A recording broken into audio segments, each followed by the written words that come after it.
how do we support our franchisees, whether it's a startup business or somebody that's converting an existing remodeling business into DreamMaker?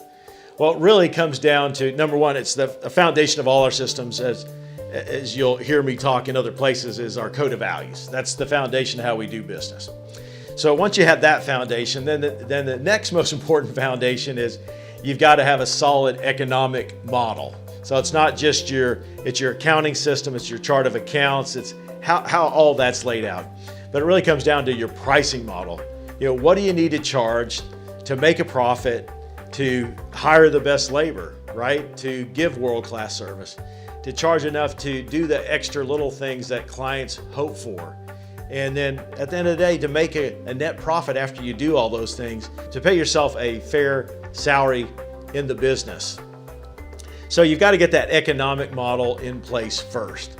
Then once you do that, you've got to, how do you generate enough leads? How do you generate leads? So then we work you through our GPS marketing systems and our 5 pillars of marketing. So your first year, you're not doing that on your own. You're actually working in concert with our marketing strategist. You're going to do some of the work for sure, but he's going to do a lot of the work too in helping you build that plan. Then you've got to execute that plan. So once you do that, then once you have leads, now you have to close those leads, turn them into sales. So we have a very detailed process of selling, how you take somebody through the process. Then you get into the psychology of selling. And then there's the personal conviction. You have to have a conviction that what you're selling is worth it. And so we actually have a process to help you build that conviction during our initial training. So then it's actually producing the job. And this is where you get into the detail and the organization that's so important. And that really gets into our electronic management tool, which helps with all of these processes. But you've really got to lay out the detail, create the scope of work.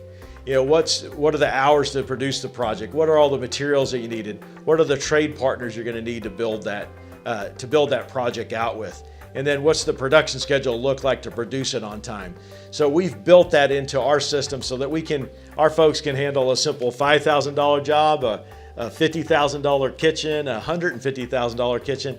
And then some get into even more complex jobs because that's the type of market in there and they want to focus. They get outside the scope of just kitchens and baths. And you see some $200,000, $300,000 projects that they're working on.